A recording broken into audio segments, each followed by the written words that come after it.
আজ 2021 সালের প্রথম মাসে জানুয়ারি মাসের শেষ রবিবার 31 তারিখ। আজও প্রভু আমাদেরকে সুযোগ দিলেন তার গৌরব প্রশংসা করবার জন্য। নিজ নিজ গৃহে আমরা উপস্থিত হয়েছি। প্রতি রবিবার আমাদের কাছে এটাই স্মরণ করিয়ে দেয় যে আমরা জীবিত ঈশ্বর আরাধনা করি। আমাদের মুক্তিদাতা জীবিত, তিনি মৃত্যুকে জয় করেছেন এবং এইভাবে যেখানে বিশ্বাসী বর্গ আছেন যেভাবে সমবেত হয়েছেন তার গৌরব করার জন্য। আমাদের মণ্ডলীতেও অনেক ভাই বোন তারা গেছেন এবং সেখানে তার আরাধনা উপাসনা আরম্ভ করেছেন। আমরা এই সময় আমাদের নিজ নিজ গৃহে তার গৌরব করি, তার প্রশংসা করি। বক্তা বলছেন, সকালে আমি তোমারই গান গাই। আজ এই সকালবেলা আসুন মন প্রাণ খুলে যিশু নামে আমরা তার প্রশংসা করি। সকালে আমি তোমারই গান গাই, তুমি যে অসীম তোমার মহিমা গাই। সকালে আমি তোমারই গান গাই, তুমি যে অসীম তোমার মহিমা গাই। যেদিকে চাই দেখি তোমায়, তোমার তুলনা নাই। যেদিকে চাই দেখি তোমায়, তোমার তুলনা নাই। তোমার মহিমা গাই। সকালে আমি তোমারই গান গাই, তুমি যে অসীম তোমার মহিমা গাই। যেদিকে চাই দেখি তোমায়, তোমার তুলনা নাই। যেদিকে চাই দেখি তোমায়, তোমার তুলনা নাই। তোমার মহিমা গাই। যেদিকে চাই দেখি তোমায়, তোমার তুলনা নাই। তাই গীত রচক লিখছেন, যখন আমরা গীতে পড়ি 19-এর গীতে, আকাশমণ্ডল ঈশ্বরের গৌরব বর্ণনা করে, বিতান তাহার হস্তকৃত কর্ম জ্ঞাপন করে। দিবস দিবসের কাছে বাক্য উচ্চারণ করে, রাত্রি রাত্রির কাছে জ্ঞান প্রচার করে। বাক্য নাই, ভাষাও নাই, তাহাদের রব শোনা যায় না। তাদের মানরজ্জু সমস্ত পৃথিবীতে ব্যাপ্ত, তাহাদের বাক্য জগতের সীমা পর্যন্ত ব্যাপ্ত। তাহাদের মধ্যে তিনি সূর্যের নিমিত্ত এক তাম্বু স্থাপন করিয়াছেন। সে বরের ন্যায় আপন বাসগৃহ হইতে নির্গত হয়, বীরের ন্যায় স্বীয় পথে দৌড়িবার জন্য আমোদ করে। সে আকাশমণ্ডলের প্রান্ত হইতে যাত্রা করে, অপর প্রান্ত পর্যন্ত ঘুরিয়া আইসে। তার উদ্যোগে উত্তাপে কোনো বস্তু লুক্কায়িত থাকে না। এমন ঈশ্বর আমাদের সৃষ্টিকর্তা, রক্ষাকর্তা, পালনকর্তা ঈশ্বর। আমরা তার গৌরব করি, তার প্রশংসা করি। সারা সৃষ্টির মালিক তুমি, সারা সৃষ্টির রক্ষক তুমি। আমার হৃদয়ের প্রণাম লহ তুমি, ধন্যবাদ হোক তোমারি। সারা সৃষ্টির রক্ষক তুমি, সারা সৃষ্টির মালিক তুমি। আমার হৃদয়ের প্রণাম লহ তুমি, ধন্যবাদ হোক তোমারি। Hallelujah, hallelujah, hallelujah, hallelujah, hallelujah, hallelujah, hallelujah, amen. সব সংসার বিনষ্ট হবে, তার বাক্য বিনষ্ট হবে না। বিলীন হবে জীবন, বিশ্বাসী মরণ হবে না। সব সংসার বিনষ্ট হবে, তার বাক্য বিনষ্ট হবে না। বিলীন হবে জীবন, বিশ্বাসী মরণ হবে না। হালেলুয়া, হালেলুয়া, হালেলুয়া, হালেলুয়া,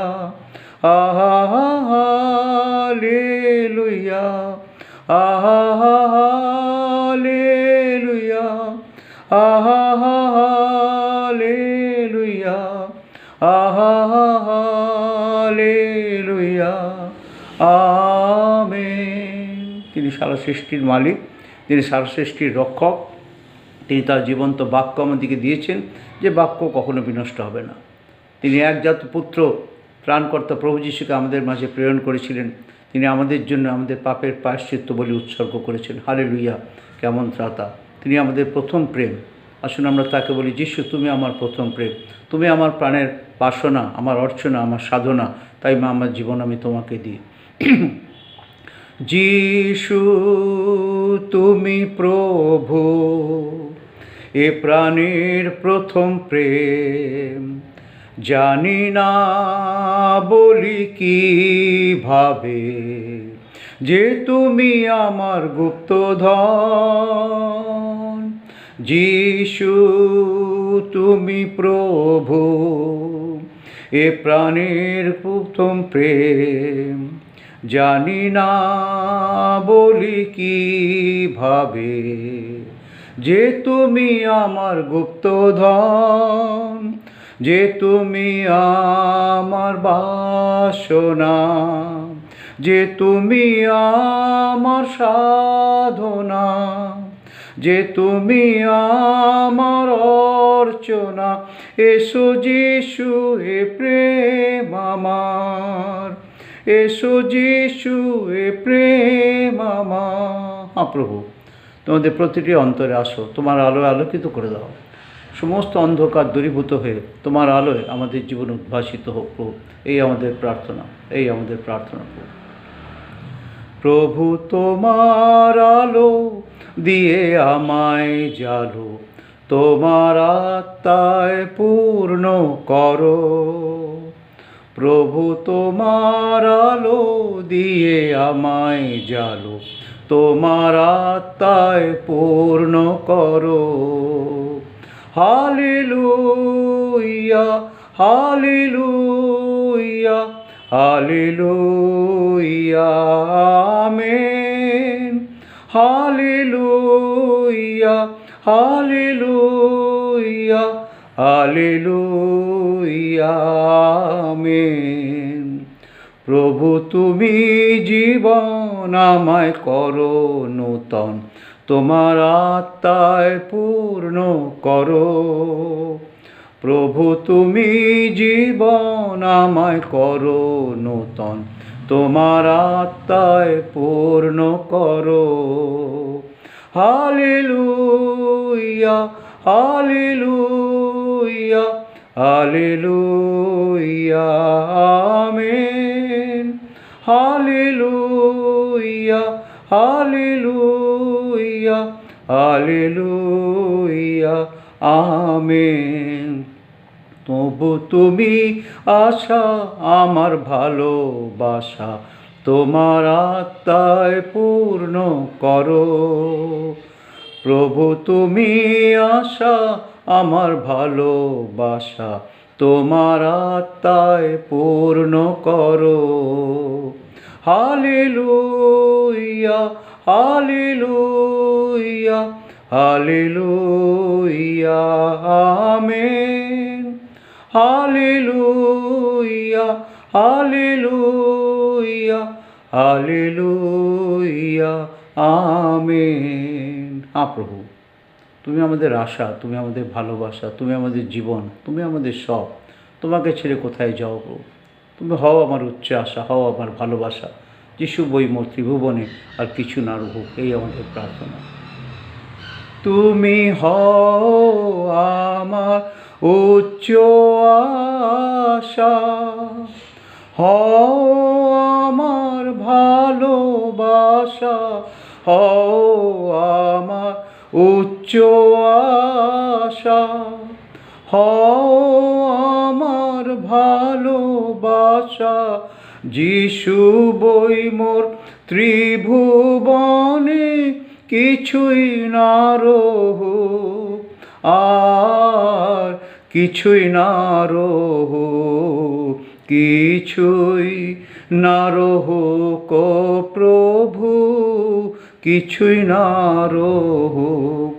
তোমারও আমারও মাঝে কিছুই না রহুক, প্রভু তোমারও আমারও মাঝে কিছুই না রহো, কিছুই না রহো কো প্রভু, কিছুই না রহো। হ্যাঁ প্রভু, আজ এই বিজয়ের দিনের সকালে আমরা নিজ নিজ গৃহে একত্রিত হয়ে তোমার আরাধনা করছি, তোমার উপাসনা করছি। তুমি আমাদেরকে সুযোগ দিয়েছ, তুমি আমাদেরকে এখনও আমরা শ্বাস প্রশ্বাস নিতে পারছি, দেখতে পাচ্ছি, কথা বলতে পারছি, চলতে ফিরতে পারছি। তাই প্রভু আমরা তোমার গৌরব করি, কারণ এই সমস্ত তোমার দয়ার দান, এই সমস্ত কিছু তোমার সৃষ্টি, আর তুমি আমাদের স্রষ্টা। আমরা তোমার সৃষ্ট মানুষ প্রভু, তোমার গৌরব করি, প্রশংসা করি। আমরা তোমার মনোনীত যাজকবর্গ প্রভু, আমরা তোমার নিজস্ব প্রজা। তুমি চাও আমরা যেন তোমার গুণগান করি, গুণকীর্তন করি। তাই প্রভু মন প্রাণ খুলে আমরা তোমার জয় জয়কার করি। তুমি আমাদের আশা, তুমি আমাদের ভালোবাসা, তুমি আমাদের সাধনা, তুমি আমাদের বাসনা, তুমি আমাদের অর্চনা, তুমি বই আর আমাদের কিছু না রূপ।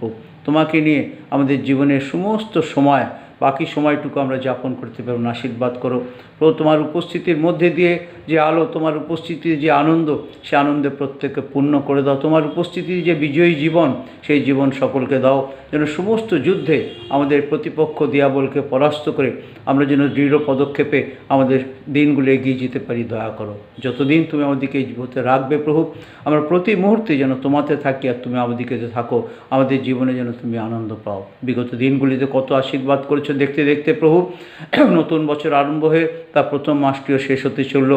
আজকে প্রথম মাসের শেষ দিন, এই 31টা দিন, নতুন বছরের প্রথম মাসের 31টা দিন তুমি আমাদেরকে রক্ষা করে নিয়ে এসেছো প্রভু। বিপদ আপদ, দায় দুর্ঘটনা, অমঙ্গলের হাত থেকে রক্ষা করেছো। যা কিছু প্রয়োজন হয়েছে সকলেই জুগিয়ে দিয়েছো। সর্বোপরি তোমার বাক্য দিয়েছো, সহভাগিতা দিয়েছো। সব কিছুর জন্য ধন্যবাদ প্রভু। আমাদের সমস্ত ভাই বোন প্রিয়জন আজ এই মুহূর্তে যে যেখানে যারা উপাসনায় আছেন, গৃহে গেছেন, যারা গৃহতে বসে উপাসনা করছেন, অনেকে হয়তো শারীরিকভাবে অক্ষমতার জন্য উপাসনায় যোগ দিতে পারেন, সকলকে আমরা প্রেমেতে স্মরণ করি। প্রত্যেককে আশীর্বাদ করো, প্রত্যেকের মাথায় তোমার আশীর্বাদের হাত রাখো প্রভু। শুধু আমাদের মণ্ডলীর সভ্য না প্রভু, সারা বিশ্ব মণ্ডলীর সকলের জন্য প্রার্থনা, সকল তোমার সৃষ্ট মানবের জন্য প্রার্থনা। হে দয়াল প্রভু, তুমি তোমার সৃষ্টির প্রতি দয়া করো, অনুগ্রহ করো। হ্যাঁ প্রভু, অনেক ভুল, অনেক অন্যায় আমাদের চারিদিকে যে আমরা দেখতে পাই, হ্যাঁ প্রভু তুমি আমাদেরকে ক্ষমা করো এবং আমাদেরকে প্রভু তোমার বাক্যানুসারে, তোমার কৃপানুসারে দয়া করে তোমার বাক্যানুসারে চলতে সাহায্য করো। আমাদের আজকের উপাসনা সকল ভার আমরা তোমার হাতে দিই। তুমি তোমার পবিত্র আত্মা দ্বারা আমাদেরকে পরিচালিত করো। আমাদের গান, প্রার্থনা, শাস্ত্র অধ্যয়ন, সাক্ষ্য প্রদান, সকল কিছু তোমার দৃষ্টিতে গ্রাহ্য হোক। প্রার্থনা, ভুল ত্রুটি, পুনরুক্তি মার্জনা করো। ধন্যবাদ দিয়ে নিবেদন তোমার প্রিয় পুত্র আমাদের ত্রাণকর্তা প্রভু যীশু খ্রিস্টের নামে চাই। দয়া শ্রবণ এবং গ্রাহ্য করো। আমেন।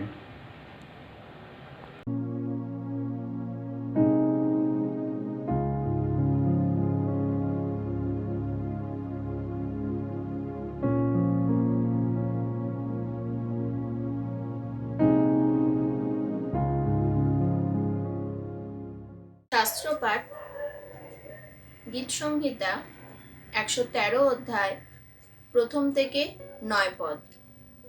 113 অধ্যায়, প্রথম থেকে 9 পদ। তোমরা সদাপ্রভুর প্রশংসা করো, হে সদাপ্রভুর দাসগণ, প্রশংসা করো, সদাপ্রভুর নামের প্রশংসা করো। ধন্য সদাপ্রভুর নাম, এখন অবধি অনন্তকাল পর্যন্ত। সূর্যের উদয়স্থান অবধি তাহার অস্তস্থান পর্যন্ত সদাপ্রভুর নাম কীর্তনীয়। সদাপ্রভু সর্বজাতির উপরে উন্নত, তাহার গৌরব আকাশমণ্ডলের উপরে উন্নত। কে আমাদের ঈশ্বর সদাপ্রভু তুল্য? তিনি ঊর্ধ্বে সমাসীন।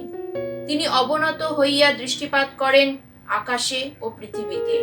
তিনি ধূলি হইতে দীনহীনকে তুলেন, ষাঁড়ের ডিবি হইতে দরিদ্রকে উঠান, যেন তিনি তাহাকে বসাইয়া দেন কুলীনদের সঙ্গে, আপন প্রজাদেরই কুলীনদের সঙ্গে। তিনি বন্ধাকে গৃহিণী করেন, পুত্রদের আনন্দময়ী মাতা করেন। তোমরা সদাপ্রভুর প্রশংসা করো।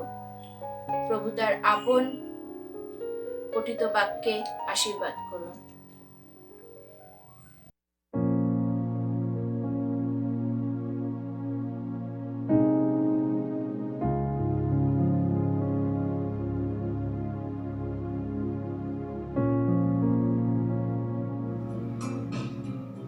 জয় যিশু বাবা টিচারের দিনে আমরা একত্রিত হয়েছি ঈশ্বরের উদ্দেশ্যে গান গাইবো বলে, তার উপাসনা করব বলে। আসুন আমরা একটা খুব পরিচিত গান গাই। ঈশ্বর আমাদের, যিশু আমাদের কেমন বন্ধু, তিনি সমস্ত কিছু ভার নিয়েছেন। এই যাবৎ 2020 চলে গেছে, 2021 এসেছে। এবার আমাদের এই বিশ্বাস যে উনি আমাদের সমস্ত ভার এই বছরটাতেই তিনি নেবেন। আসুন আমরা গান গাই।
প্রার্থনা করি। হে সর্বশক্তিমান পিতা ঈশ্বর, তোমার মহাপবিত্র নামে ধন্যবাদ দিই প্রভু। আজকে একটি সুন্দর বিশ্রাম বা তুমি আমাদেরকে দেখতে দিয়েছো, সেই জন্য তোমাকে ধন্যবাদ দিই প্রভু যিশু। একটি নতুন বছর প্রভু তুমি আমাদেরকে দেখতে দিয়েছো প্রভু যিশু। আর প্রভু যিশু, তুমি আমাদের এই সুন্দর সময় সুযোগ করে দিয়েছো, তার জন্য তোমাকে ধন্যবাদ দিই প্রভু। আমরা যতজন প্রভু এখন তোমার চরণতলে বসে তোমার ধ্যান আরাধনা করার প্রভু যেই সময় এবং সুযোগ পেয়েছি, তার জন্য তোমাকে ধন্যবাদ দিই প্রভু। বিশেষ করে প্রার্থনা করি প্রভু, বিগত দিনগুলিতে প্রভু তুমি আমাদের প্রতি কত দয়া, কত অনুগ্রহ, কত আশীর্বাদ তুমি আমাদেরকে করেছো প্রভু।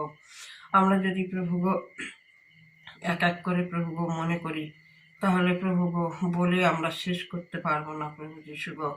তাই প্রভু তোমার কত দয়া দিন প্রতিদিন প্রভু তুমি আমাদের প্রতি করে চলেছ, দিন প্রতিদিন তুমি আমাদের তত্ত্বাবধান করে চলেছ, সেই জন্য তোমাকে ধন্যবাদ দিই প্রভু যিশু। বিশেষ প্রার্থনা করি প্রভু আমাদের মণ্ডলীস্থ সকল ভাই বোনদের জন্য প্রভু যিশু। দূরে নিকটে যত পরিবার আছে প্রভু, শিশু থেকে বৃদ্ধ পর্যন্ত প্রভু যিশু, প্রত্যেকের সহবর্তী ঈশ্বর হে, তুমি প্রত্যেকের সঙ্গে সঙ্গে থেকে দিন প্রতিদিন তুমি তাদেরকেও প্রভু যে তুমি রক্ষা করে নিয়ে চলেছ, তাদের বাইরে যাওয়া ভিতরে আসা রক্ষা করে নিয়ে চলেছ, তাদের কর্মস্থানের প্রতি তুমি আশীর্বাদ করে চলেছ, তার জন্য তোমাকে ধন্যবাদ দিই প্রভু যিশু। আমাদের মণ্ডলীর প্রভু 200 বছরের যে প্রভু অনুষ্ঠান প্রভু 26 তারিখে যে হয়েছে প্রভু যিশু, হ্যাঁ প্রভু সেখানেও প্রভু তোমার তোমার গান প্রার্থনা হয়েছে প্রভু যিশু গো। এবং অনেকে প্রভু যিশু সেই দিন তোমার মন্দিরে গিয়ে তোমার ধন্যবাদ দিতে পেরেছে, সেই জন্য তোমাকে ধন্যবাদ দিই প্রভু যিশু গো।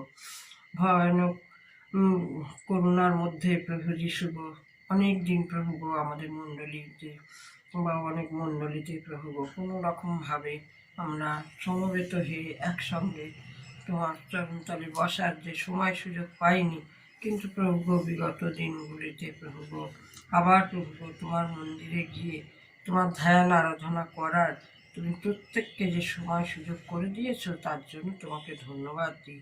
আরও বিশেষ করে ধন্যবাদ দিই প্রভু যিশু, এই যে রোগ প্রভু যিশু, এই রোগের যে মেডিসিন যে বার হয়েছে প্রভু যিশু গো, যে ওষুধ বার হয়েছে প্রভু যিশু গো, এই ওষুধের প্রতি তুমি আশীর্বাদ করো প্রভু যিশু গো।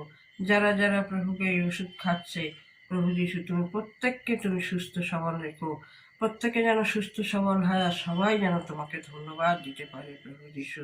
তুমি প্রত্যেকের প্রতি প্রভু গো তোমার আশীর্বাদ তুমি দাও প্রভু গো।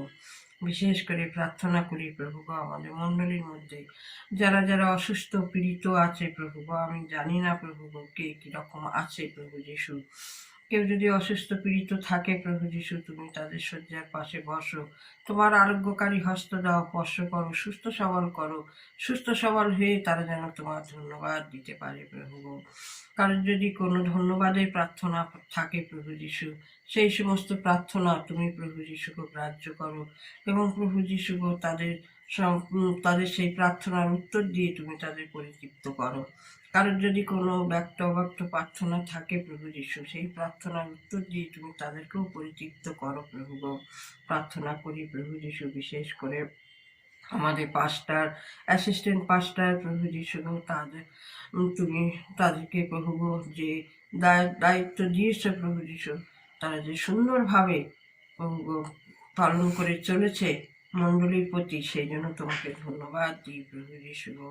প্রার্থনা করি আমাদের মণ্ডলীতে সানডে স্কুলের বাচ্চারা, এই ছেলে মেয়েরা এবং প্রভু গো ডিকনস মেম্বাররা প্রভু যিশু সবাইকে প্রভু গো তোমার চরণতলে রাখি প্রভু যিশু। যাকে প্রভু গো তারা যা সমস্ত সিদ্ধান্ত নিচ্ছে প্রভু ডিকনসে, প্রভু প্রত্যেককে তুমি আশীর্বাদ করো প্রভু যিশু। তুমি উপস্থিত থেকে প্রত্যেককে প্রভু গো সুবুদ্ধি জ্ঞান দিও, তোমার আশীর্বাদ তুমি প্রত্যেককে তুমি দিও প্রভু যিশু। প্রভু গো যে সমস্ত ছেলে মেয়েরা মণ্ডলীতে কাজে যায় প্রভু যিশু, তুমি তাদের দিন প্রতিদিন বাইরে যাওয়া ভিতরে আসা তুমি রক্ষা করে নিয়ে চলেছ, সেই জন্য তোমাকে ধন্যবাদ দিই। অনেকে পড়াশোনা করে, তাদের পড়াশোনার প্রতি তুমি আশীর্বাদ করো প্রভু যিশু। সানডে স্কুলের ছেলে মেয়েরা প্রভু অনলাইনে যে পড়াশোনা করছে প্রভু, তুমি তাদের জ্ঞান বল বুদ্ধি শক্তি দাও। সামনে অনেকের পরীক্ষা প্রভু যিশু, প্রত্যেককে তুমি আশীর্বাদ করো। যারা যা কিছু পড়বে যেন মনে রেখে যেন সমস্ত কিছু লিখতে পারে প্রভু যিশু। সেই সমস্ত ছেলে মেয়েদেরকে তোমার আশীর্বাদে পরিপূর্ণ করো। ধীর স্থির নম্র ভালো ছেলে মেয়ে করো তুমি তাদের প্রভু প্রভু প্রার্থনা করি এই সময়। আরো প্রভু বিশেষ করে আমাদের অনেক ছেলে মেয়েরা প্রভু তারা বাইরে থাকে প্রভু যিশু, যেমন টুকটুকি, অঙ্কি, তুলি এবং আরো যারা আছে প্রভু যিশু, প্রত্যেককে তোমার চরণতলে রাখি। তাদের প্রত্যেকের সারাটা দিন রাতের ভার বোঝানো অংশ নিদ্রা বিশ্রাম দাও, সকালে উঠে তারাও যেন তোমার ধন্যবাদ দিয়ে দিনের কাজ করতে পারে এবং আশীর্বাদ করো। তাদের কর্মস্থানের প্রতি আশীর্বাদ করো। তারা দূরে থাকলেও প্রভু যিশু তুমি তাদের সহবর্তী ঈশ্বর হে, তাদের সঙ্গে সঙ্গে তুমি আছো, সেই জন্য তোমাকে ধন্যবাদ দিই প্রভু। প্রার্থনা করি প্রভু এই সময় আমাদের এই দেশের জন্য প্রভু যিশু, তুমি যে দেশে আমাদেরকে রেখেছো এই দেশের প্রতি তুমি আশীর্বাদ করো প্রভু এবং প্রভু যে সামনে যে ইলেকশন আসছে প্রভু যিশু তুমি জানো প্রভু যিশু। আর প্রভু যে সমস্ত নেতারা আছে প্রভু প্রত্যেককে তোমার চরণতলে রাখি প্রভু যিশু, তুমি তাদের সুবুদ্ধি জ্ঞান দাও। তারা যেন সুন্দরভাবে প্রভু যিশু এই দেশকে যেন চালিয়ে নিয়ে চলতে পারে প্রভু, দেশের শান্তি শৃঙ্খলা তারা যেন সুন্দরভাবে বজায় রাখতে পারে প্রভু যিশু। তুমি দয়া করো, অনুগ্রহ করো, আশীর্বাদ করো প্রভু যিশু। প্রার্থনা করি প্রভু যিশু এই সময় বিশ্ববাণী বাইবেল সোসাইটি, প্রত্যেকটি প্রচারক প্রচারিকা, প্রত্যেকটি মণ্ডলী, প্রত্যেকটি সংস্থার জন্য প্রভু যিশু গো, তুমি প্রভু গো যাকে যেভাবে ব্যবহার করছো প্রত্যেকের দ্বারাই তুমি গৌরবান্বিত মহিমান্বিত হও। তোমার আশীর্বাদ তুমি প্রত্যেককে দাও প্রভু যিশু গো। এবং প্রভু যিশু গো, প্রভু গো এই যে অনেকে প্রভু যিশু এই সময় প্রভু যিশু গো, এই যে ঝড়ের মধ্যে প্রভু যিশু গো যখন এসেছিল প্রভু, সেই ঝড়ের মধ্যে প্রভু যিশু অনেকের প্রভু গো আজ আশ্রয়হীন হয়ে পড়েছে, তুমি তাদের আশ্রয় দাও। যারা অন্ন বস্ত্রহীন তুমি তাদের অন্ন বস্ত্র দাও। যারা শোকার্ত তুমি তাদেরকে সান্ত্বনা প্রদান করো প্রভু যিশু। এবং প্রভু যিশু তুমি প্রত্যেকের সহবর্তী ঈশ্বর হয়ে তুমি প্রত্যেকের সঙ্গে সঙ্গে থেকে প্রত্যেককে তোমার আশীর্বাদে তুমি পরিপূর্ণ করো প্রভু গো। প্রার্থনা করি প্রভু গো, তুমি যে এই সুন্দর সময় সুযোগ যে আমাকে করে দিয়েছো তোমার চরণতলে বসে প্রার্থনা করার, সেই জন্য তোমাকে ধন্যবাদ দিই প্রভু গো। এই সভার প্রথম থেকে শেষ পর্যন্ত তুমি আমাদের পরিচালনা দান করো প্রভু গো। প্রার্থনার ভুল ত্রুটি ক্ষমা করো, পাপ অপরাধ অযোগ্যতা মার্জনা করো। এই ছোট প্রার্থনা আমাদের একমাত্র ত্রাণকর্তা প্রভু যীশু খ্রিস্টের নামে চাই, দয়া করে শ্রবণ ও গ্রাহ্য করো। আমিন।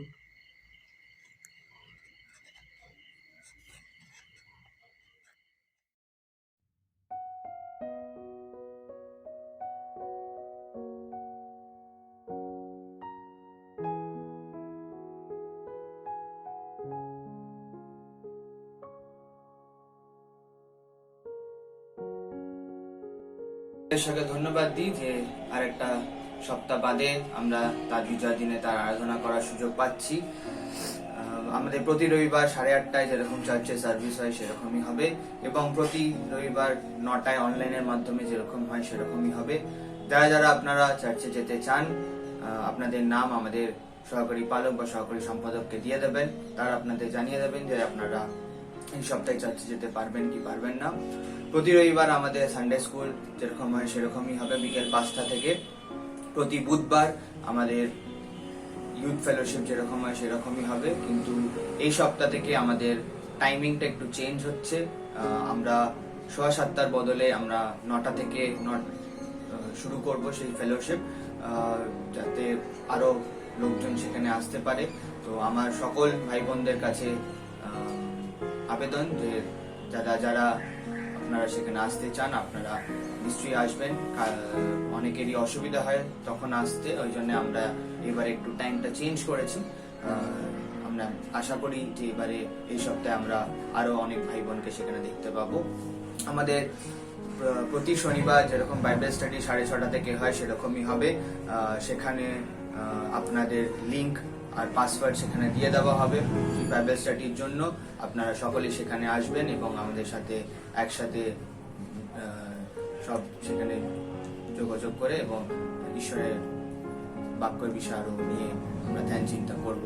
আমাদের এই শুক্রবার 5 তারিখ 6:30 থেকে অনলাইনে আমাদের ডিকনস মিটিং হবে।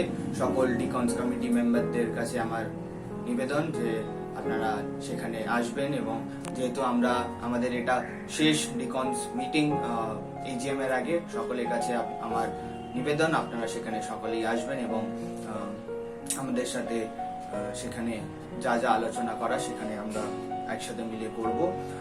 এই বছরের যেটা এজিএম হবার কথা ছিল সেটা আগামী 16ই ফেব্রুয়ারি সরস্বতী পুজোর দিন, সেদিনকে ছুটির দিন আমরা সেদিনকে ঠিক করেছি। তো আপনারা সকল মেম্বারদের আমার আবেদন আপনারা সেখানে আসবেন।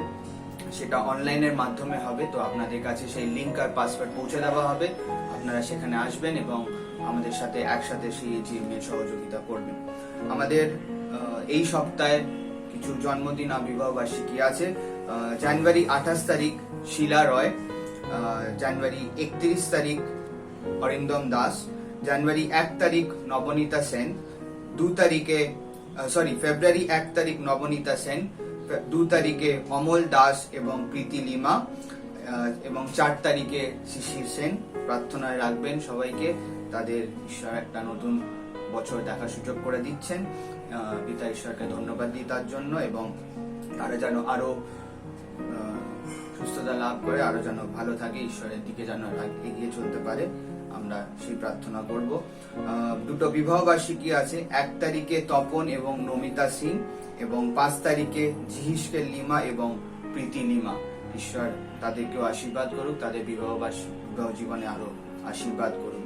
আমরা এরপরে যখন গান করব, আমরা সেই সময় আমাদের যা উপহার নিয়ে এসেছি তা ঈশ্বরের উদ্দেশ্যে, সেই উপহার আমরা তখন সংগ্রহ করব, এবং যখন আমাদের প্রার্থনায় আমাদের সেই দানকে উৎসর্গ করা হবে, আপনারা সকলেই সেই দান ঈশ্বরের উদ্দেশ্যে উৎসর্গ করবেন। সকলে ভালো থাকুন, সুস্থ থাকুন, ধন্যবাদ।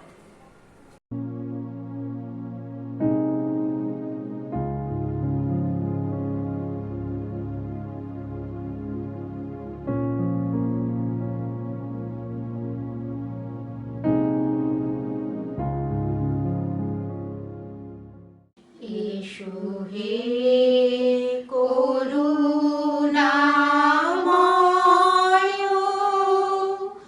বিরাজো হৃদয়াসনে, পূজিতে তোমারে আজি, পূজিতে তোমারে আজি। বাসনা সবার মনে, এসো হে করুণাময়,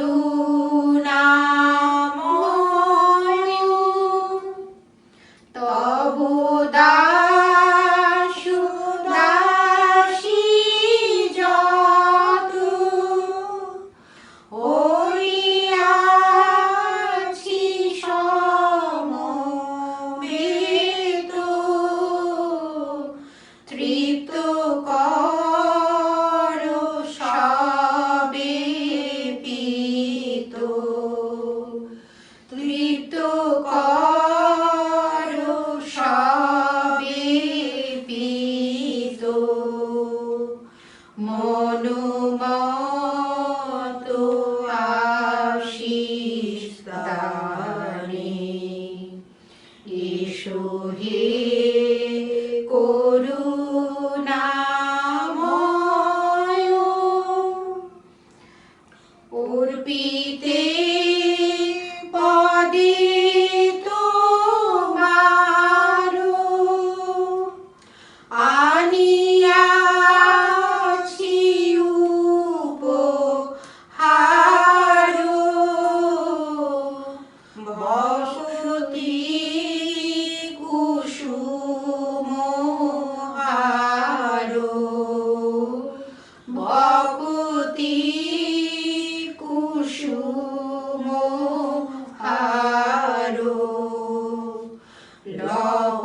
লহনাথ নিজ গুণে। এসো হে করুণাময়,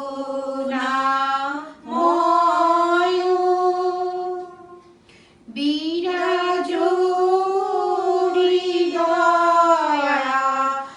হৃদয়াসনে,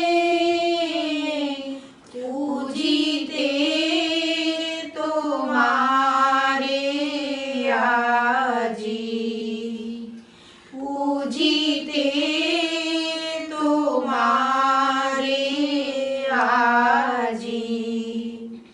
বাসনা সবার মনে, এসো হে করুণাময়।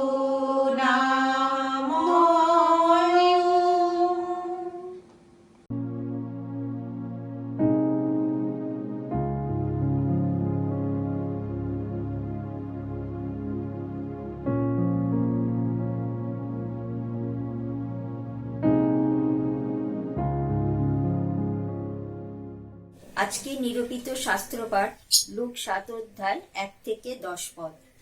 যিশু পীড়িতকে সুস্থ করেন ও মৃতকে জীবন দেন।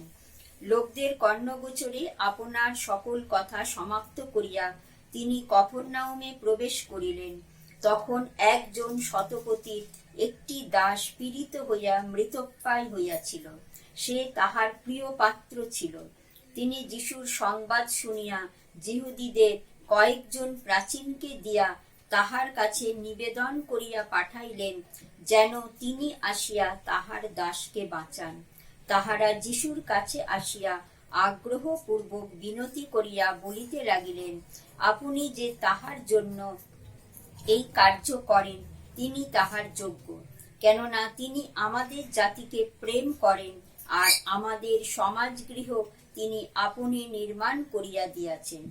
যিশু তাহাদের সঙ্গে গমন করিলেন, আর তিনি বাটির অনতি দূরে থাকিতেই শতপতি কয়েকজন বন্ধু দ্বারা তাহাকে বলিয়া পাঠাইলেন, প্রভু, আপনাকে কষ্ট দিবেন না, কেননা আমি এমন যোগ্য নই যে আপনি আমার ছাদের নিচে আইসেন। সেই জন্য আমাকেও আপনার নিকটে আসিবার যোগ্য বুঝিলাম না। আপনি বাক্যে বলুন, তাহাতেই আমার দাস সুস্থ হইবে, কারণ আমিও কর্তৃত্বের অধীনে নিযুক্ত লোক, আবার সেনাগণ আমার অধীন। আর আমি তাহাদের একজনকে যাও বলিলে সে যায়, এবং অন্যকে আইসো বলিলে সে আইসে, আর আমার দাসকে এই কর্ম করো বলিলে সে তাহা করে। এই সকল কথা শুনিয়া যিশু তাহার বিষয়ে আশ্চর্য জ্ঞান করিলেন, এবং যে লোকসমূহ তাহার পশ্চাৎ পশ্চাৎ আসিতেছিল, তিনি তাহাদের দিকে ফিরিয়া কহিলেন, আমি তোমাদিগকে বলিতেছি, ইসরায়েলের মধ্যেও এত বড় বিশ্বাস দেখিতে পাই নাই। পরে যাহাদিগকে পাঠানো হইয়াছিল, তাহারা গৃহে ফিরিয়া গিয়া সেই দাসকে সুস্থ দেখিতে পাইলেন। আমেন।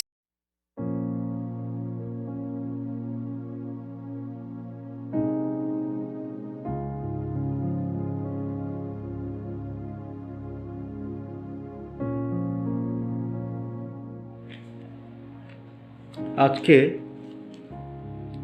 একটু আগে আমাদের স্নেহের কন্যা কুমকুম শাস্ত্রের যে অংশটি পাঠ করেছে, সাধু লুক লিখিত সুসমাচার তার 7 অধ্যায় প্রথম 10টি পদ, সেখানে যে বিষয়টি লেখা আছে একজন শতপতি দাসের সুস্থতা, সে বিষয়ে অল্প সময় আমরা কিছু আলোচনা করতে চাই।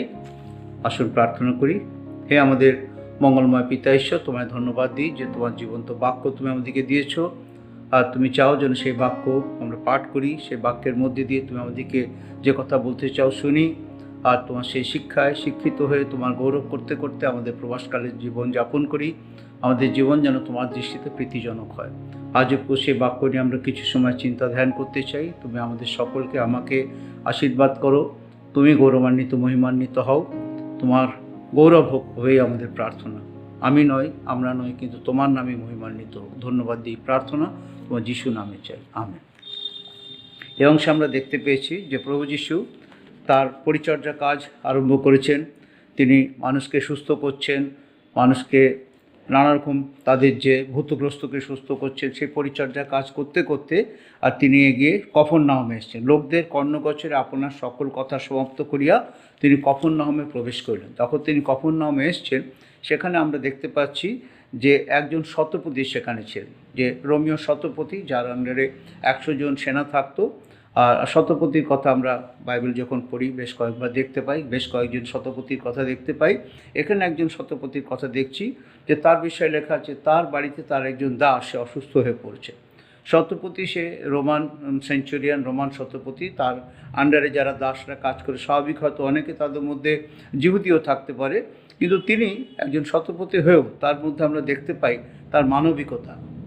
তিনি তার দাস বলে তাকে উপেক্ষা করেননি, তার অসুখ হয়েছে বলে তার জন্য তার কোনো কনসার্ন নেই, সেরকম না।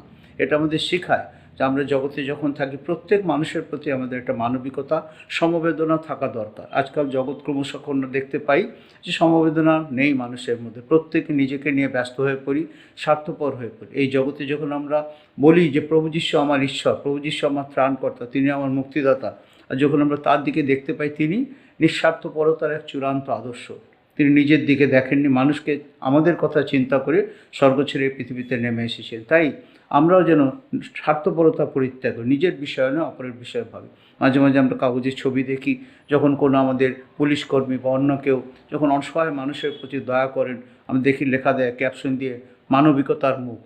বাস্তবিকই প্রতি প্রিয় ভাই বোন, এই যে এত বড় কোভিড গেল, আমফান সাইক্লোন গেল, সেই সময় আমরা দেখতে পেয়েছি মানবিকতার মুখ, যখন অনেক দুস্থ মানুষের পাশে, অনেক অসহায় মানুষের পাশে অনেক সংগঠন, অনেক ব্যক্তি, অনেকে দাঁড়িয়েছে। আমরাও চেষ্টা করেছি আমাদের সাধ্যমতো কীভাবে আমরা মানুষকে সেবা দিতে পারি। এই একটি মানুষ যার জীবনে দেখছি প্রতিষ্ঠানে একজন মানুষ, তিনি শতপথী ছিলেন, তিনি উপেক্ষা করতেই পারতেন। তার 100 জনের মধ্যে আছে, তার মধ্যে কোনো একজন দাস সে অসুস্থ হয়ে পড়েছে, ঠিক আছে যাও চিকিৎসা করো, ভালো হয়েছে। কিন্তু না, এখানে আমরা দেখতে পাচ্ছি যে সে খুব অসুস্থ প্রায় মৃতপ্রায় হয়ে গেছে এবং সে তার প্রিয় পাত্র ছিল, তিনি তাকে ভালোবাসতেন। সামান্য তার হয়তো দাস হলেও তিনি তাকে ভালোবাসতেন। আমরা যেখানে থাকি, যাদের মাঝে থাকি, আমাদের মধ্যে প্রত্যেকের প্রতি যেন সেই ভালোবাসা থাকে। বারবার বলছি যে স্বার্থপর জনিয়ে আমরা থাকি, তা যেন আমাদের স্পর্শ করতে না পারে, আমাদের মধ্যে যেন কোনো স্বার্থপরতা না থাকে। তাই যখন আমি বারবার এই অংশটি পাঠ করছি, আমি সেই শতপথীর প্রতি আমার মনে শ্রদ্ধা জাগছে। সেই মানুষটা তার সামান্য অধস্তন হলেও তার প্রতি তার কত ভালোবাসা ছিল, সে তার প্রিয় পাত্র ছিল। তিনি যিশুর সংবাদ শুনিয়া যিহুদীদের কয়েকজন প্রাচীনকে দিয়া তাহার কাছে নিবেদন করিয়া পাঠাইলেন, যেন তিনি আসিয়া তাহার দাসকে বাঁচান। তিনি যিশুকে দেখেননি, যিশুর কথা শুনেছেন। যিশু যে আশ্চর্য আশ্চর্য কার্য করছেন, রোগীকে সুস্থ করছেন, তিনি যে অন্ধকে চক্ষু দিচ্ছেন, খঞ্জকে চলার শক্তি দিচ্ছেন, তার আশ্চর্য আশ্চর্য কাজের বিষয়ে তিনি শুনেছেন। কারণ তিনি একজন রোমীয় শতপথী ছিলেন। তার ফলে সে প্রভু যিশু যখন প্রচার করতেন সেখানে হয়তো তিনি কখনো যাননি, কিন্তু তিনি শুনেছেন। আর সেটা শুনে তিনি যিহুদীদের কয়েকজন প্রাচীনকে ডেকেছেন। যিহুদীর প্রাচীনরা তারা খুব কট্টর ছিল, তারা সাধারণত রোমানরা তাদের কাছে পরজাতি ছিল, তারা পরজাতিদের সঙ্গে কোনো আচার ব্যবহারও করতেন না এবং তাদের কাছে সেখানে গিয়ে তাদের সঙ্গে মেলামেশা করে তাদের বিরুদ্ধে বরং তাদের মনে ক্ষোভই ছিল। কিন্তু এখানে যখন আমরা এই অংশটা পাঠ দেখতে পারি, সেই যিহুদেরা কিন্তু তার প্রতি যে খুব ক্ষুব্ধ ছিল তা নয়, কারণ তাদের কাছে তিনি পাঠিয়ে বলছেন যেন তিনি আসিয়া তাহার দাসকে বাসান এবং তারা যেন যিশুর কাছে গিয়ে তার কথা বলেন। সেই যে যিহুদি রোমীয় যে শতপথী ছিল, সে হয়তো যিহুদের রীতিনীতি কিছু জানতেন, সে হয়তো জানতেন যারা তাদের ধর্মগুরু আছেন বা যারা তাদের অধ্যক্ষ আছেন, তারা সাধারণত পরজাতীয়দের সঙ্গে সোজাসুজি দেখা করেন না, সেটা তাদের রীতিবিরুদ্ধ ছিল। সেই জন্য তিনি সোজাসুজি যিশুর কাছে না গিয়ে যিহুদিদের বলেন, তোমরা গিয়ে বলো তিনি যেন আমার কাছে আমার দাসকে বাঁচান। তার কাছে নিবেদন করিয়া পাঠাইলেন যেন তিনি আসিয়া তাহার দাসকে বাঁচান। যিহুদিদেরা হয়তো উপেক্ষা করতে পারত, সে তো এক কথা বলতে গেলে আমার শত্রুপক্ষ, তারা আমাদের উপর কবজা করে রয়েছে, আমাদের উপর কর নিচ্ছে, সেই জন্য তাদের বিষয়ে সে হয়তো উদাসীন থাকতে পারত। কিন্তু যিহুদেরা যেভাবেই হোক, তারা কিন্তু মনে হয় এই কাগজ যখন আমরা শুনেছি যে তাদের প্রতি তাদের শ্রদ্ধা ছিল, সেই শতপথীর প্রতি তাদের শ্রদ্ধা ছিল। তাহারা যিশুর কাছে আসিয়া আগ্রহপূর্বক বিনতি করিয়া বলিতে লাগিলেন।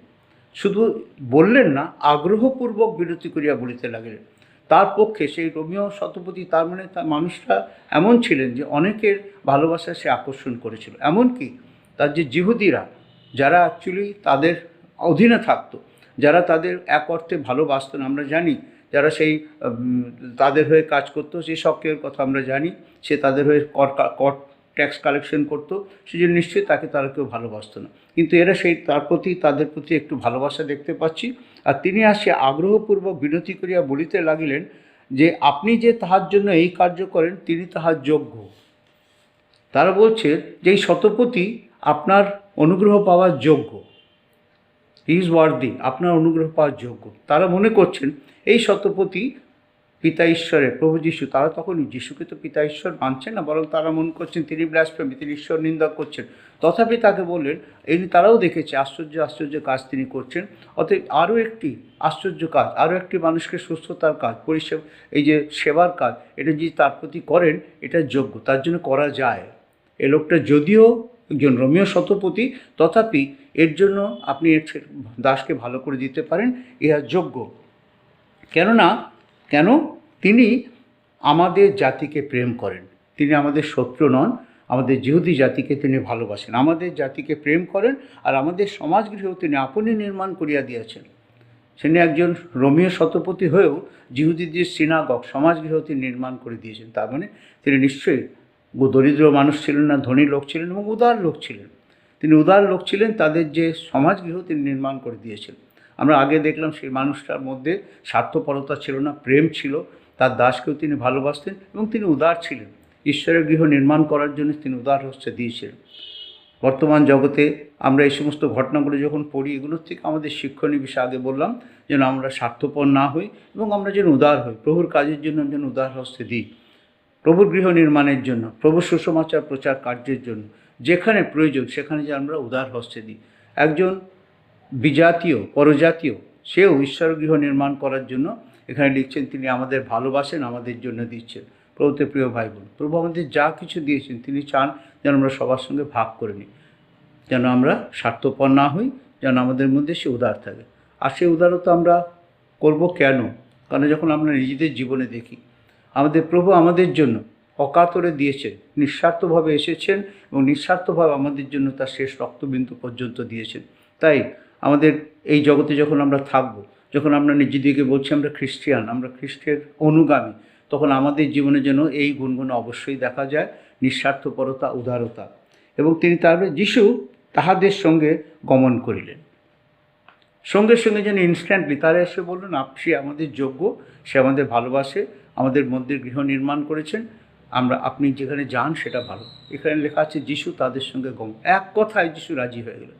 আচ্ছা আমি একটু আসছি, তোমরা যাও, আমি দেখি সে যোগ্য কিনা তিনি বিচার করবার না, তাদের কথায় তিনি এক কথায় রাজি হয়ে গেলেন, তিনি তাদের সঙ্গে সঙ্গে গমন করেন। আর তিনি বাটির অনতি দূরে থাকিতেই শতপতি কয়েকজন বন্ধু দ্বারা তাহাকে বলাইয়া পাঠিলেন, প্রভু আপনাকে কষ্ট দিবেন না, কেননা আমি এমন যোগ্য নই। তার অন্যরা তাকে বলছে তিনি যোগ্য, কিন্তু তিনি নিজেকে মনে করছেন না তিনি যোগ্য। এটা তার বিশ্বাসের স্বীকারোক্তি। তিনি বিশ্বাস করেন, হ্যাঁ প্রভু এত যোগ্যতা আমার নেই যে আপনি আমার গৃহে আসবেন। প্রভুতে প্রিয় ভাই বোন, আমরা নিজেদের জীবন যখন দেখি ভাবি প্রভু আমি এত যোগ্য নেই যে তুমি এত দয়া করুন আমার প্রতি করো। যা কিছু আমরা পেয়েছি সবই তাহার দয়ার দান। এত যোগ্যতা আমাদের নেই প্রভু, আমাদের কোনো ভালো কাজের দ্বারা আমরা এসব পাইনি, কারণ আমাদের কিছু নেই, আমাদের উত্তমতা মলিন বস্ত্রের মতো প্রভু। তথাপি তিনি কতভাবে আমাদের আশীর্বাদ করেছেন। আমরা এর মধ্যে যেমন দেখলাম তার মধ্যে স্বার্থপরতা নেই, তার মধ্যে উদারতা নেই, এর মধ্যে দেখছি তার মধ্যে তিনি কত নম্র মানুষ।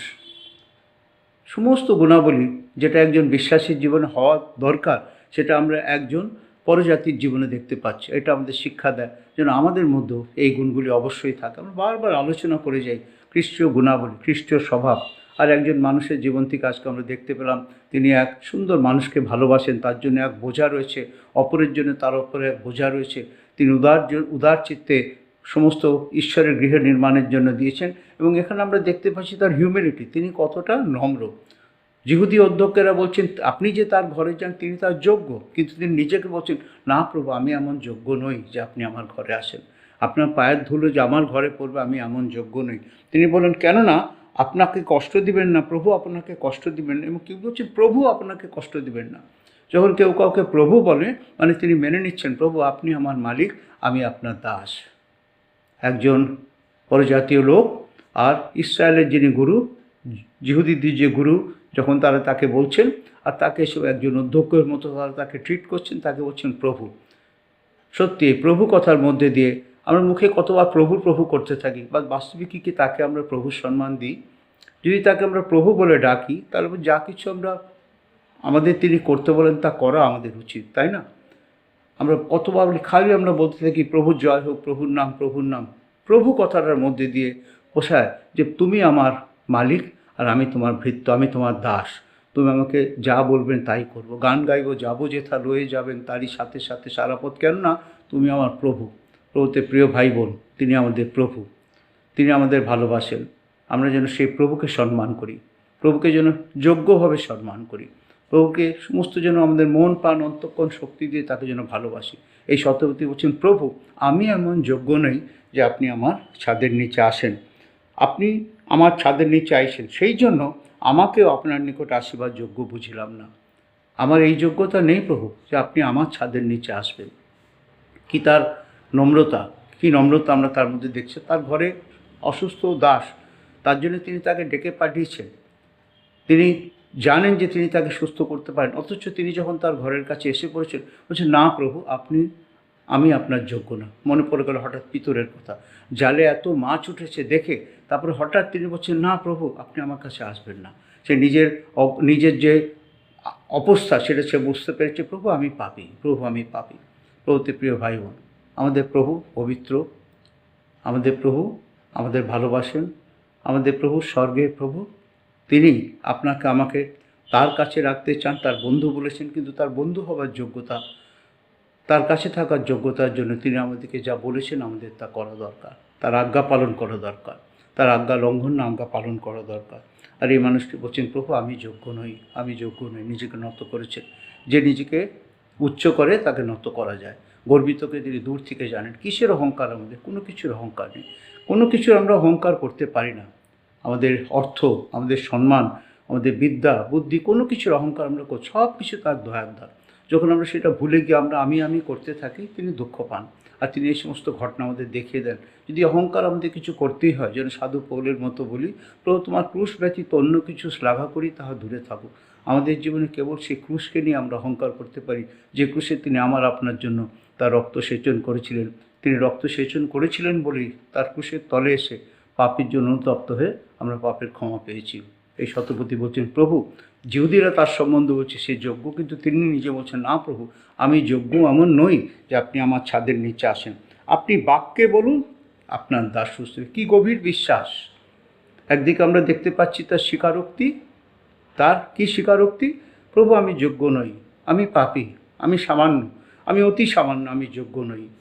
আর তারপরে দেখতে পাচ্ছি তার কি বিশ্বাস, তার ফেথ, গ্রেট ফেথ, মহান বিশ্বাসের কথা আমরা দেখতে পাচ্ছি। আপনি বাক্যে বলুন, আপনি খালি বলুন প্রভু। সে কি কোনোদিন শুনেছিল? সেদিন কোনোদিন মসিরদা আদি পুস্তক পড়েছিল যে তিনি বললেন আর সমস্ত সৃষ্টি হয়ে গেল? তিনি কেবল মুখের বাক্যে সৃষ্টি করেছেন, সব কিছু তিনি শুনেছিল কি? তিনি কি কখনো শুনেছেন যে তাকে গিয়ে বলছেন, হে বালিকে উঠো, আর সে বালিকে উঠে দাঁড়িয়েছে? আমি জানি না শতপতি শুনেছিল কিনা বা জেনেছিল কিনা, কিন্তু বিশ্বাস করতেন তিনি কেবল মুখে বললে সুস্থ হয়ে যায়। আমার কি সেই বিশ্বাস আছে যে প্রভুর বাক্যে মাত্র সুস্থ হবে? কারণ তিনি তো বলেছেন, আমার কাছে আজকে তিনি বাক্যরূপী ঈশ্বর, আমার কাছে আজকে বাইবেল আছে, আমার কাছে প্রভু, তিনি রক্ত মাংসে নেই। প্রভু যিশু কোথাও রক্ত মাংসে নেই যে তাকে আমি বলব প্রভু আমার ঘরে আসতে পারবেন না, আপনি ওখানে, কিন্তু তার বাক্য তিনি আমাদেরকে দিয়েছেন। আর তার বাক্যে তিনি আশ্চর্য আশ্চর্য প্রতিজ্ঞা করেছেন। আমরা যদি কেবল তার প্রতিজ্ঞায় বিশ্বাস করি, আমি বলি হ্যাঁ প্রভু তুমি বলেছো তাই হবে। তুমি যখন বলেছো তুমি আমাকে ছাড়বে না, কোনোভাবেই আমি ভীত হব না, কোনোভাবেই সন্ত্রস্ত হব না। তুমি বলেছো, আমি জানি হব না। তুমি বলেছো কল্যের বিষয়ে ভাবিত হইও না, আমি কালকের জন্য চিন্তা করব না প্রভু, কারণ তুমি বলেছো। আর তোমার বাক্যে আমি পূর্ণরূপে বিশ্বাস করি। তুমি যখন বলেছো কোনো বিষয়ে ভাবিত হইও না, আমি নিশ্চয়ই ভাবিত হব না প্রভু। আর যখন আমি তার বাক্যর প্রতি পূর্ণ বিশ্বাস না দেখাই, তখন আমার মনে ভাবনা চিন্তা আমাকে পেরে ফেলে, তখন আমি উদ্ভ্রান্ত হয়ে যাই। বাক্যে তিনি বারবার বলছেন, তোমাদের হৃদয় উদ্বিগ্ন না হোক, কিন্তু আমরা উদ্বিগ্ন হয়ে যাই, উদ্বেগে আমরা ভারাক্রান্ত। কেন? কারণ তার উপর সেই বিশ্বাস, দৃঢ় বিশ্বাস, মহান বিশ্বাস আমাদের নেই। কিন্তু এই মানুষটার জীবনে দেখতে পাচ্ছি সেই মহান বিশ্বাস, the great faith of the centurion, সেই শতপতির মহান বিশ্বাসের কথা এখানে আমরা দেখতে পাই। তিনি বলছেন, আপনি বাক্যে বলুন, তাহাতেই আমার দাস সুস্থ হইবে। তাকে বলেছেন খবর দাও, যিহুদীদের তিনি বলেছেন, যিহুদীদের কয়েকজনকে প্রাচীনকে দিয়া তাহার কাছে নিবেদন করিয়া পাঠাইলেন, যেন তিনি আসিয়া তাহার দাসকে বাঁচান তীরের পদে। এইটাই তার একটা নিবেদন ছিল। আপনারা গিয়ে যিশুকে বলুন তিনি যেন আসেন, আমার এই প্রিয় পাত্র দাসটি অনেক অসুস্থ হয়ে পড়েছে, মৃতপ্রায় হয়ে গেছে, তিনি এসে যেন তাকে রক্ষা করেন। যখন তিনি এসেছেন তখন সে মনে হচ্ছে, না প্রভু আপনি যে আমার ছাদের নিচে আসেন এমন যোগ্যতা আমার নেই। আমি আজ নিজেকে বুঝতে পারছি, দেখতে পাচ্ছি, আমি জানি আপনি আমার প্রভু, আপনি আমার ছাদের নিচে আসবেন। আপনি শুধু মুখে বলে দিন, যথেষ্ট। বিশ্বাস শ্রবণ হেতু, তাই না? রোমীয়দের পত্রে লেখা আছে বিশ্বাস শ্রবণ হেতু। সে শুনেছে, প্রভু যিশুর কথা শুনেছে, প্রভু যিশু কী আশ্চর্য আশ্চর্য কাজ করেছেন সে বিষয়ে সমস্ত সে শুনেছে। আর সেই শোনায় সে বিশ্বাস করেছে ইনি সেই ঈশ্বর যিনি আমার দাসকে সুস্থ করতে পারেন। তাই তিনি বলছেন, প্রভু আপনি খালি বাক্যে বলুন। প্রভুতে প্রিয় ভাই বোন, আমরা এই অংশের মধ্যে শতপতির বিশ্বাসের কথা বলছি, যে তিনি কি কত বিশ্বাস, এবং তার বিশ্বাসের তারিফ কে করছেন? স্বয়ং প্রভু যিশু করছেন। দেখা যাচ্ছে আপনি বাক্যে বলুন, তাহাতেই আমার দাস সুস্থ হবে, কারণ আমিও কর্তৃত্বের অধীনে নিযুক্ত লোক, আবার সেনাগণ আমার অধীন। তিনি নিজে একজন শতপতি, তিনি জানেন, তিনি যখন কাউকে বলেন এখানে এসো, এটা করো ওটা করো, তারা করে। তাই তিনি কর্তৃত্ব কী তিনি জানেন, ক্ষমতা কী তিনি তা জানেন, আর কোন ক্ষমতায় কাকে বললে কী কাজ হয় সব তিনি জানেন। তাই তিনি নিজের উপমা দিয়ে বলছেন, আমিও কর্তৃত্বের অধীন নিযুক্ত লোক, আবার সেনাগণ আমার অধীন, আর আমি একজনকে যাও বলিলে সে যায়, অন্যকে আইসো বলে আইসে। যদি আমি একজন সামান্য শতপতি হয়ে আমার অধীনস্থকে বলতে আপনি তো প্রভু, আপনি বললে হবে না? নিশ্চয়ই হবে। কি দৃঢ় বিশ্বাস, কি মহান বিশ্বাস! বাইবেল আমাদের বিশ্বাসের বিষয় শেখায়, বাধ্যতার বিষয় শেখায়। কেবল বিশ্বাস, আর কিছু না। সেই সমস্ত জিহুদি জাতি, ইসরায়েল জাতি, তারা বের হয়ে এসছে মিশর থেকে, কনানে যাবে, আর যাওয়ার পথে সামনে সুখ সাগর, অত বড় সমুদ্র। তাদের মন তখন মসির প্রতি বিরূপ। তোমরা কি আমাদের এখানে মেরে ফেলার জন্য নিয়ে এসেছো? তোমরা স্থির হয়ে দাঁড়াও, কেবল দেখতে পাবে। স্থির হয়ে দাঁড়াও। প্রভু আমাদেরকে বলছেন ধীর হও, আমরা যেন অধৈর্য হয়ে না যাই, কেবল বিশ্বাস করি।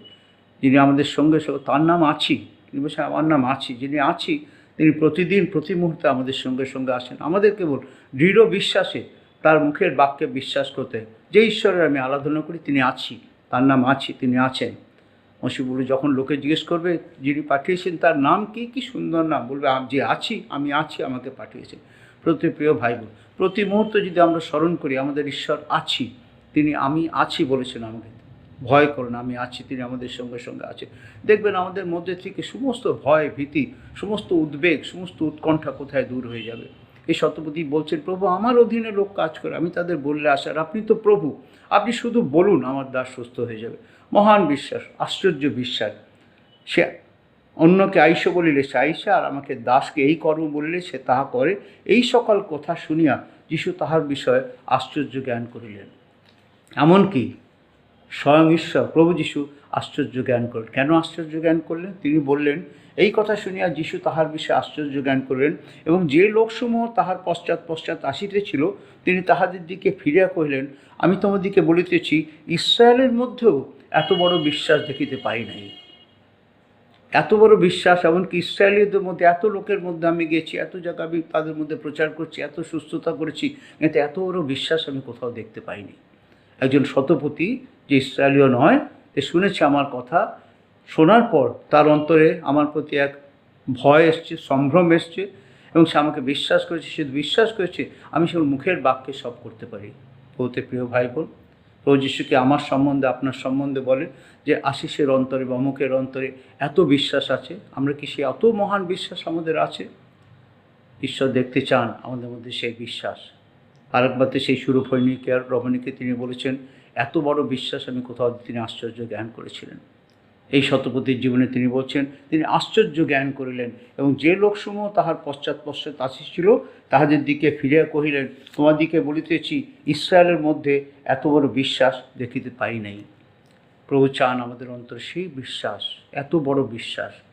বিশ্বাসই হচ্ছে আমাদের আসল। ঈশ্বর জগৎকে এমন প্রেম করিলেন যে তাহার একজাত পুত্রকে দান করে, যে কেহ তাহাতে বিশ্বাস করে। কোন বিশ্বাস? বারবার আমার সেই প্রদর রোগগ্রস্ত মহিলাটির কথা মনে পড়ে যায়। সে মনে মনে বিশ্বাস করে, কেবল আমি যদি তার কাপড়ের ছুটটা একটু ছুঁতে পারি তারই আমি সুস্থ হয়ে যাব। আর তার সে অল্প একটু হাতের স্পর্শ, প্রভু যিশুর মধ্যে থেকে শক্তি বেরিয়ে গেছে। তিনি বললেন কেউ আমাকে ছুঁয়েছে, আমার মধ্যে থেকে শক্তি নির্গত হয়েছে। বিশ্বাস ঈশ্বরের মধ্যে থেকে শক্তি টেনে বার করে নিয়েছিল। প্রভু সেই বিশ্বাস আমাদের মধ্যে দেখতে পাবেন। প্রভুতে প্রিয় ভাই বোন, আমরা বিশ্বাসী, আমরা নিজেদের করি আমরা বিশ্বাসী, আমরা খ্রিস্ট বিশ্বাসী, আমরা খ্রিস্টে বিশ্বাস করি। আমাদের সেই বিশ্বাস যেন এত বড় বিশ্বাস হয়, কেবল আমরা তার বাক্যে পূর্ণরূপে বিশ্বাস করি। কোনো চিহ্নের প্রয়োজন নেই, কেবল তোমার বাক্য তুমি বলেছো, আর তোমার বাক্য তুমি আমাদেরকে দিয়েছো। যখন আমরা বাক্য পাঠ করি তার অজস্র প্রতিজ্ঞা, আশ্চর্য প্রতিজ্ঞা, যে প্রতিজ্ঞা শুনে মনে তাই কি হয়, হ্যাঁ তার বাক্যে তিনি বলেছেন অবশ্যই হবে। যিনি বলেছেন আলো হোক, আলো হয়েছে, আর তিনি বলেছেন উদ্ভিজ্জ হোক, উদ্ভিজ্জ হয়েছে, তার মুখের কথায় সব কিছু সৃষ্টি হয়েছে। যিনি বলেছেন লাশার বেরিয়ে এসো, আর লাশার বেরিয়ে এসছেন, তিনি আজও জীবন্ত, তিনি আজও বলেন আর পক্ষে কার্য হয়। কোথায় বলেন? তার বাক্যে। আপনি আমি যখন বাক্য পাঠ করি প্রভুতে প্রিয় ভাই বোন, যেন সেই মনে বাইবেল পড়ে। আপনি কি সেইভাবে বাইবেল পড়েন? প্রতিদিন যখন বাইবেল পড়েন, আমি প্রত্যেক দিন সকালে চার্চের হোয়াটসঅ্যাপে কোনো মেসেজ পাঠাই। সেদিন আমি লিখেছিলাম ঈশ্বরের বাক্য আমাদেরকে দুর্বল অবস্থায় শক্তি দেয়, আমরা যখন উদ্বিগ্ন আমাদেরকে শক্তি দেয়, আমরা যখন নিরাশ তখন আমাদের আশার আলো জাগায়, কারণ সেই বাক্য জীবন্ত, সেই বাক্য আমাদের কিছু কাজও করতে বলে। তিনি যে কাজ করতে বলেন যখন আমরা বিশ্বাসে সেই কার্য করি তখন আমরা সফল হই, তখন আমাদের জীবনে আশীর্বাদ আসে। যখন আমরা সেটা করি না, হয়তো তার প্রতি আমরা শুধু অবজ্ঞা তুচ্ছ করি না, আমরা অবিশ্বাস করি, না প্রভু এটা এরকম হয়তো হবে না। প্রভুতে প্রিয় ভাই, ঈশ্বর আমাদের মধ্যে সেই দৃঢ় বিশ্বাস, সে মহান বিশ্বাস দেখতে চান, যে মহান বিশ্বাস তিনি দেখেছিলেন একজন অজিহুদি, একজন রোমীয় শতপতির অন্তরে। তিনি আশ্চর্য জ্ঞান করে বললেন, ইসরায়েলের মধ্যেও এত বড় বিশ্বাস দেখিতে পাই নাই। আজ আমাদের জীবনে ঈশ্বর খুঁজে বেড়াচ্ছেন সেরকম বিশ্বাস। আমরা যেন এই মহান বিশ্বাস হই, হ্যাঁ প্রভু তুমি ছাড়া আর কেউ নেই, আমরা তোমার উপরে পূর্ণরূপে বিশ্বাস করি, তুমি বলেছো তোমার উপর পূর্ণ বিশ্বাস করি। যেমন পৌল বলেছিলেন, যখন তার নৌকা জাহাজ ডুবি হয়ে গেছে, জাহাজ ভেঙে টুকরো টুকরো হয়ে গেছে, সব এদিক ওদিকে ভাসছে, আর তখন তিনি তার সহযাত্রীদের বলেছেন, আমাকে কালকে রোমেশ রাজার সামনে দাঁড়াতে হবে, তিনি আমাকে বলেছেন, আমি জানি এখন আমার যেখানেই আমার নৌকা ভাসুক না কেন, আমি জলের উপর তক্তায় যদি এই সময় ভাসছি, কালকে আমি ঠিক ওখানে গিয়ে দাঁড়াবো। এই রকম বিশ্বাস আমাদের জীবনে তিনি দেখতে চান। আজ 2 বছর আমরা প্রথম মাসটি পার হলাম, আমরা এগিয়ে চলেছি, আমাদের যখন জীবনযাত্রা এগিয়ে চলেছি, যতদিন তিনি আমাদের রাখবেন, প্রভু আমাদের আশীর্বাদ করুন যেন আমরা বিশ্বাসে বাড়তে থাকি, আমাদের বিশ্বাস যেন আরও বড় হয়। প্রভু যিশু যেন সেই যেমন শতপথীকে বলেছিলেন, ইসরায়েলের মধ্যেও এমন বড় বিশ্বাস দেখতে পাইনি, ঈশ্বর যেন আমার সম্বন্ধে বলেন আমার জীবনে এত বড় বিশ্বাস, সেই রকম বিশ্বাসী হতে যেন প্রভু আমাদের সাহায্য করেন। আমাদের বিশ্বাসে যেন দুর্বল হয়ে না যায়। যখনই বিশ্বাসের অভাব, সেখানেই অবিশ্বাস সন্দেহ বাড়তে থাকে। কোনো অবিশ্বাস সন্দেহ যেন না হয়, কিন্তু পূর্ণ মাত্রা আমরা তার উপর বিশ্বাস করি। বাইবেলের একটি ঘটনা যা তিনি আমাদের কাছে জানিয়েছেন, সেই ঘটনাগুলো আমাদের জীবনের পথকে সুগম করার জন্য যেন আমরা সেই পথে এগিয়ে চলি। একজন অইসরায়েলীয়, একজন অজিহুদি লোক, যে ঈশ্বরের কথা খালি শুনেছিল, তার দাসের প্রতি তার মানবিকতা, তার দাসের প্রতি তার ভালোবাসায় সে প্রভুর কাছে তার জিহুদিদের পাঠিয়ে দিয়েছিলেন। সে জিহুদিরা তাদের বিপক্ষ হলেও, তাদের সঙ্গে শত্রুতার ভাব থাকলেও তারা তার সম্বন্ধে সাক্ষ্য দিচ্ছে, প্রভু এর যোগ্য, কিন্তু সে বললেন, প্রভু আমি যোগ্য নেই। সে নম্র মানুষটার জীবনে ছিল বিশ্বাস, শুধু আপনি মুখে বলুন প্রভু, তাহলেই সুস্থ হয়ে যাবে। আমার জীবনে, আপনার জীবনেও বিশ্বাস কোথা থেকে আসবে? এত বড় বিশ্বাস কোথা থেকে আসবে? শ্রবণ হেতু, বিশ্বাস শ্রবণ হেতু। তো কিসের শ্রবণ হেতু? বাক্যের শ্রবণ হেতু। সে বাক্যকে যদি আমরা শ্রবণ করি মানে পাঠ করি, যখন আমি বাক্য পাঠ করি তখন আমি তার বাক্য শ্রবণ করি। তাই জন্য আমরা সে বাক্যে পাঠে, বাক্য শ্রবণে, বাক্য মননে যেন অবহেলা না করি। মার্থা তুমি অনেক বিষয়ে ব্যস্ত আছো, কিন্তু একটি বিষয়, বরং সেই উত্তম বিষয়টি মরিয়ম মনোনীত করিয়াছি। এই 2021 সাল যখন আরম্ভ করলাম, একটি মাস চলে গেল, সামনে রয়েছে আরও আমাদের অনেক মাস, 11টি মাস। জানি না 11 মাসের কত মাস আমরা কে কতদিন এখানে থাকবো আমরা কিছুই জানি না, কিন্তু সামনে আমাদের সময় রয়েছে। এই সময়ের জন্য আমাদের জীবনে এটাই অঙ্গীকার, যে বিষয়ে, যে কথা তিনি মরিয়মের সম্বন্ধে বলেছিলেন, সে উত্তম বিষয়টি সে মনোনীত করেছিল। কি উত্তম বিষয়? সে প্রভুর চরণের কাছে বসে তার বাক্য শ্রবণ করেছিল। যে বাক্য শ্রবণে তার প্রতি ভালোবাসা, তার প্রতি শ্রদ্ধা, তার প্রতি বিশ্বাস তার কত বৃদ্ধি পেয়েছিল। আজকে আমাদেরও তার চরণে বসে তার বাক্য শ্রবণের মধ্যে দিয়ে তাতে আরও মহান বিশ্বাসী হওয়া প্রয়োজন। প্রতিদিন আমরা যেন তার বাক্য পাঠ করি, শুধু পাঠ করি না, ধ্যান করি, তার বাক্যের মধ্যে দিয়ে তার নির্দেশ শুনি এবং তার নির্দেশ মতো আমরা কাজ করি। যখন আমরা তার বাক্যের উপরে পূর্ণরূপে বিশ্বাস করব, যখন তার বাক্যের উপরে আমরা পূর্ণরূপে নির্ভর করব, যখন তার বাক্যকে আমরা পূর্ণরূপে সম্মান করব, তখন তিনি আমাদের সম্বন্ধে বলবেন, সত্যি তোমার বিশ্বাসের জন্য আমি তোমাকে আমি আশীর্বাদ করি। আমরা যদি তার আশীর্বাদ পেতে চাই, যদি আমরা সেই আশীর্বাদ, যেটা সেই শতপতি এত বড়, তিনি একটা তার থেকে সম্মান পেলেন, এত বড় বিশ্বাস আমাদের জীবনে যেন সেই মহান বিশ্বাস, that great faith should be seen in our lives. কখন? যখন আমরা তার বাক্য শ্রবণ করব, আর শ্রবণের মধ্যে দিয়ে আমাদের বিশ্বাস বাড়বে, বাক্য পাঠ করব, তার মধ্যে দিয়ে বিশ্বাস বাড়বে। নতুন বছর আসুন, আমরা অনেক অঙ্গীকার করেছি, এই অঙ্গীকার হোক, প্রভু আরও বেশি করে আমরা তোমার বাক্য পড়ব, যত তোমার বাক্য পড়ব, যত তোমার কথা শুনব, তোমার বাক্য, মধুর বাক্য, জীবনের বাক্য যত শুনব, যত পড়ব, সে বাক্য আমাদেরকে আরও দৃঢ় বিশ্বাসী হতে, আরও বড় বিশ্বাসী হতে সাহায্য করুক। কারণ এই বাক্যের প্রতিটি পাঠের মধ্যে দিয়ে আশ্চর্য ঘটনা, আশ্চর্য প্রতিজ্ঞা, আমরা যেন সেই বাক্যে নির্ভর করি। প্রভু আমাদের সকলকে আশীর্বাদ করুন। আমরা যেন প্রভুর বাক্য প্রচুর রূপে হৃদয়ে সঞ্চয় করে রাখি, যেন তার বিরুদ্ধে পাপ না করি, আর আমরা যেন বিশ্বাসে আরও দৃঢ়ভাবে এগিয়ে যেতে পারি। প্রভু আমাদের সকলকে আশীর্বাদ করুন। প্রার্থনা করি। হ্যাঁ, আমাদের মহান প্রেমময় পিতা ঈশ্বর, ধন্যবাদ দিই প্রভু, ধন্যবাদ দিই তোমার বাক্যের জন্য, জীবনদায়ী খাদ্য, সে বাক্য তুমি আমাদেরকে দিয়েছো, যেন বাক্য আমরা পাঠ করি।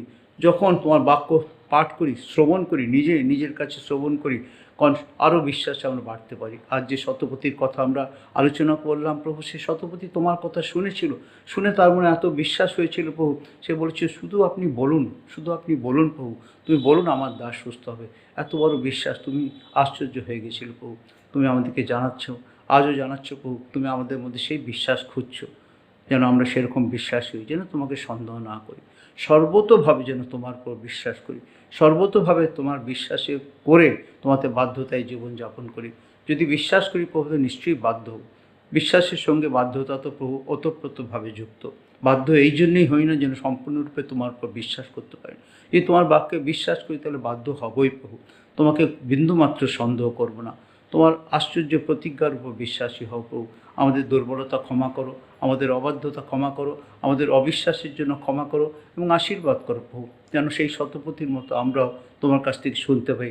এত বড় বিশ্বাস যেন আমাদের মধ্যে থাকে। দয়া করো, অনুগ্রহ করো, আশীর্বাদ করবো।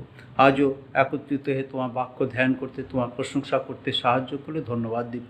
তুমি আমাদের অন্তরের কৃতজ্ঞতার প্রণাম গ্রহণ করো। তুমি আমাদেরকে এত আশীর্বাদ করেছো প্রভু, তোমার পুত্রকে দান করেছো। তুমি আমাদেরকে এত আশীর্বাদ করেছো প্রভু, পবিত্র আত্মারও সহায় দিয়েছো।